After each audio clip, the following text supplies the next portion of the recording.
Options are a form of leverage that savvy investors use to minimize risks and prevent losses.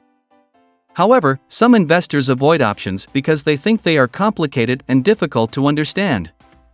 And if you're new to the world of investing, options may be a confusing concept for you too. So in this video, I will use real-life examples and analogies to help you understand what options are and why they are important. If you're ready, let's dive right in. What are options? Options are financial derivatives that give buyers the right, but not an obligation to buy or sell financial assets at an agreed-upon price called the strike price, within a certain time period. An option involves two parties, a buyer and a seller. A call option gives a buyer the right, but not an obligation to buy a financial asset. A put option gives a buyer the right, but not an obligation to sell a financial asset. Anyone who writes the option and collects the premium payment is the seller. Let me explain how this works using a real-life analogy. Assuming Bob wants to sell his house for $300,000 in a location that Alice has always dreamed of living. Alice wants to buy this house before another buyer buys it. Unfortunately, Alice doesn't have the entire down payment to pay Bob until the next 3 months. Alice talks to Bob and negotiates terms. She agrees to pay Bob $3,000 if he would take the house off the market for the next 3 months. The contract gives Alice the right to buy the house for $300,000 within the specified date. Bob is the buyer and Alice is the seller. The $3,000 that Alice agrees to pay Bob is called the option premium. In other words, this is the fee a buyer pays for the rights granted by the contract. The duration of the contract, which is 3 months in this case, is called the expiration date. Now, two things can happen in this example.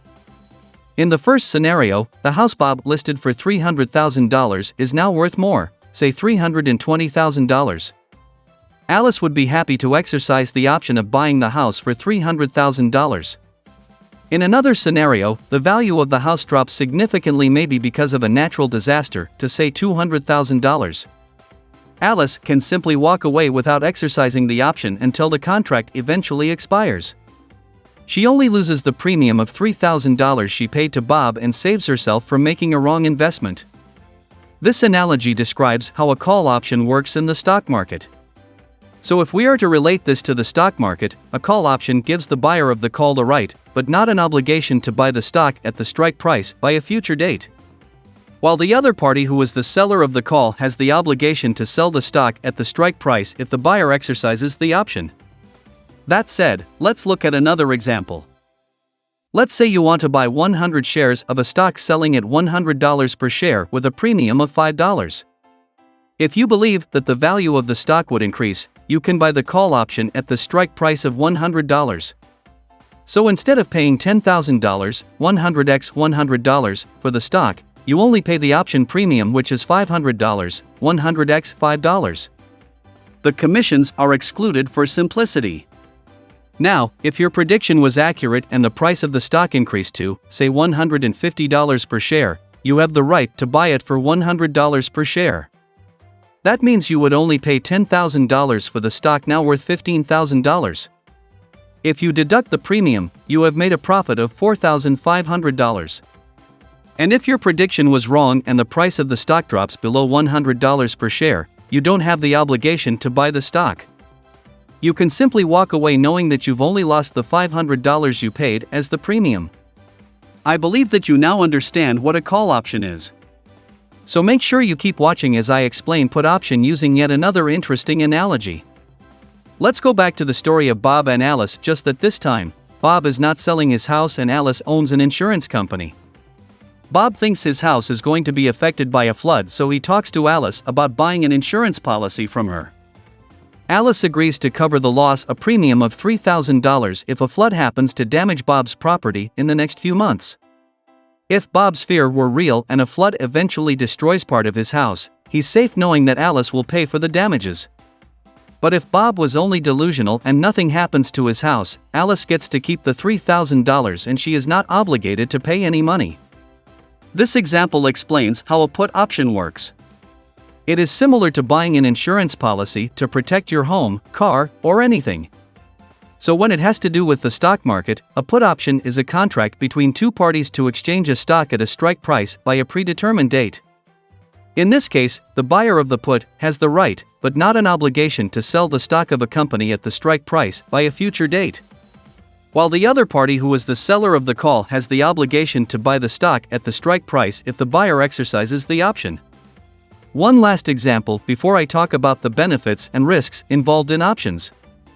Let's say you have 100 shares of a stock selling at $100 per share, but you think the value of the stock would decrease because of the news you heard.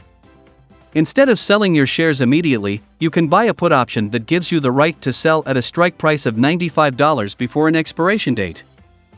If your prediction was accurate and the price of the stock falls to, say, $70, the call option gives you the right to sell at the strike price of $95 while the seller of the put is obligated to buy from you. But if the stock price did not reduce as you have predicted, the contract expires and you only lose the option premium that you paid. Again, if you are still confused, remember that the only thing that you need to know is a call option gives a buyer the right, but not an obligation to buy a financial asset. A put option gives a buyer the right, but not an obligation to sell a financial asset. Benefits and risks of options trading. Before I end this video, let me briefly highlight some of the benefits and risks of options trading in stock. One of the major benefits of options trading is that it requires a lower upfront financial commitment than buying stocks. As you've seen from the examples in this video, the maximum amount you can lose is your premium. Despite these benefits, you can still lose money trading options. They are complicated and the additional costs of trading options might eat into your profit. That is why many investors stay away from options entirely. If you're interested in exploring the opportunities that options afford, make sure you talk to your financial advisor. And make sure you also subscribe to this channel and turn on the post notification for more financial content like this one. Thank you for watching.